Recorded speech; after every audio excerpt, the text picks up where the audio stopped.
Hey, it's Mr. Russell. I'm going to show you guys how this density lab is working because we've gotten a few questions about it. So we're on the PHET simulation. You can use the direct link or just Google PHET. It'll take you to the website. If you look at chemistry, the chemistry section, and it's going to be the density simulation. So you may be at this one right here, and so when you hit the play button, you'll notice that you'll need to use Flash. So right here, that's the Flash logo. You will have to enable Flash on Chrome, and it will work, but it has to be enabled. So you may need to look at your pop-up blocker that may show up in this little area right here. You will also probably have to allow Flash to run. So your entire goal right here is to really just look at these two things and just look at mass and volume. You can drag the wood block around.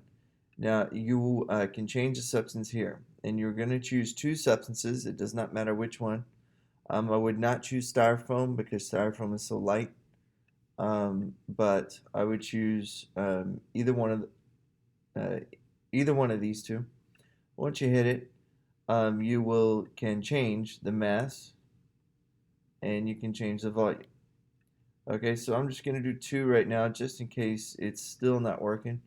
I'm going to show you 5 points on for wood. You want to look at these two numbers that are right here.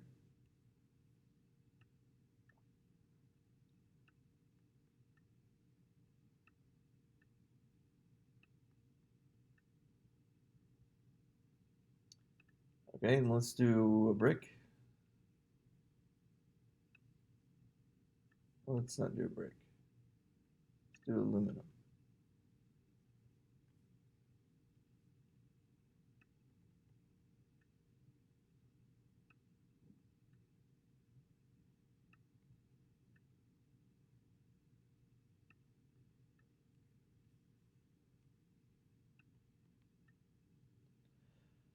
Okay, hopefully you were able to see those points and those data points. That's all you really need. That's kilograms and liters. If you simulation just doesn't work, just use those numbers that I just provided.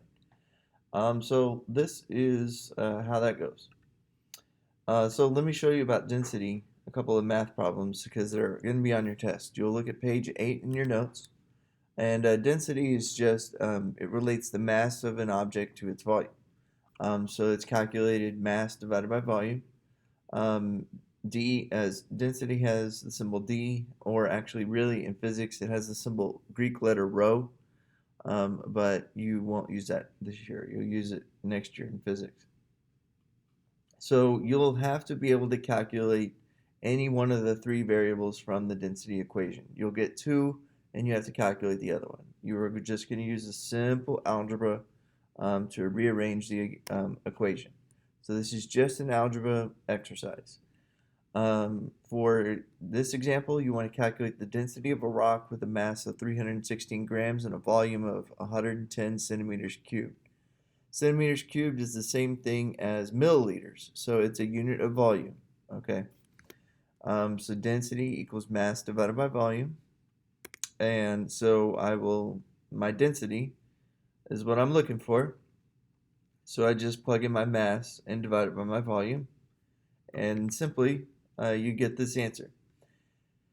Now this is kind of what your calculator gives you. Calculator gives you more numbers, but you need to make sure you report your value to the correct number of sig figs. So if you see here, the least number of sig figs in the problem is going to be 2. There's 2 sig figs right here. The 0 is insignificant. So that means your answer must have 2 sig figs. This is how I like to write it. I like to write out like an unrounded answer and squiggly lines and then the rounded answer. That's the best, that's what I will typically do. So the second example is what is the mass of a 40.0 centimeter cube sample of lead if the density of lead is 11.35 grams per centimeter cube. So we'll still use the same formula. Now this time it gives me the mass and it gives me the density.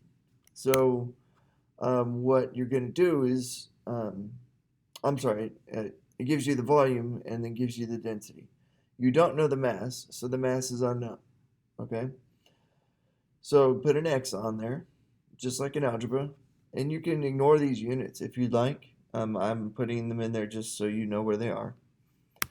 And so we'll essentially have to isolate X. By doing that, we need to get rid of this 40.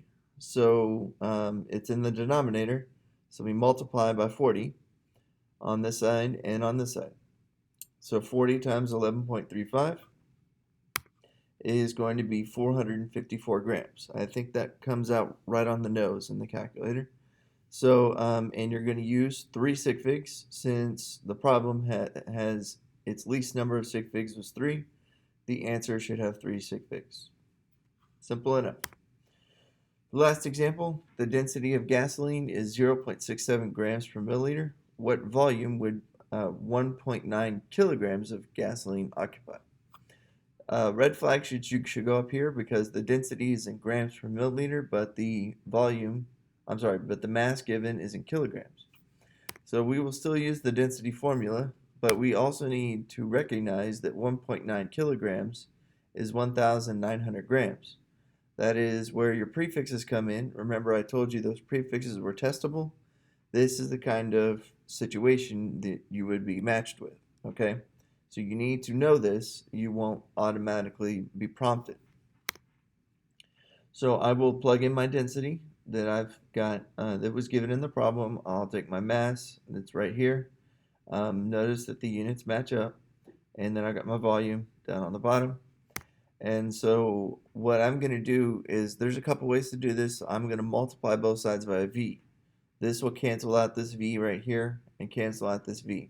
Effectively, I'm moving v to the left side of the equation. Okay?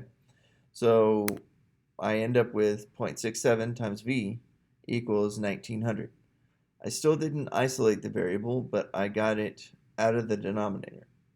So now I'll divide both sides by 0.67. So 1900 divided by 0.67 is going to give me this. This is what the calculator gives me, close enough. And then the squiggly line, it shows me that this is my rounded answer. I'm going to use 2 sig figs because my problem had the least number of sig figs was 2. Okay? So an easy way to remember that, if you just despise algebra, is to use the density triangle. I normally don't teach this, but we're online, so let's go for it. We have the, I think it's more of a crutch, that's why I normally don't teach it. So we have the mass, volume, and density. Now this is essentially an easy way to do this. So if you want to know one thing, I'm looking for the density. All I need to do is take the mass and divide it by the volume. If I want to know the volume, all I do is take the mass and divide it by the density. If I want to know the mass, I take the volume and multiply by the density. So there's your operators in there in case you need them. So essentially, density is mass divided by volume. Mass is also volume times density.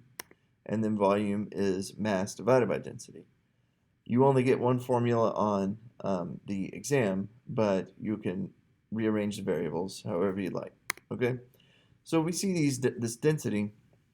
Density will actually change with temperature. So this is how we get this Galilean thermometer right here. You can actually read it depending on the temperature. So it's really cool because the volume will change. Mass will always stay constant. We can't change mass, but if we increase the temperature, we will increase the volume. So which will change the density. So kind of cool, right? Now, that's going to be it. Now, an important thing to know is that I don't have this on a slide, but super important thing to know is that density is what we call an intensive property, which means it does not change based on the amount, okay? If you cut a block of wood in half, it will not change. The density will not change, okay? A pine block of wood will still float the same, no matter how big or how small it is. Density does not matter on the amount. Okay? Just an FYI, wanted to throw that one out there. I want y'all to have a great day.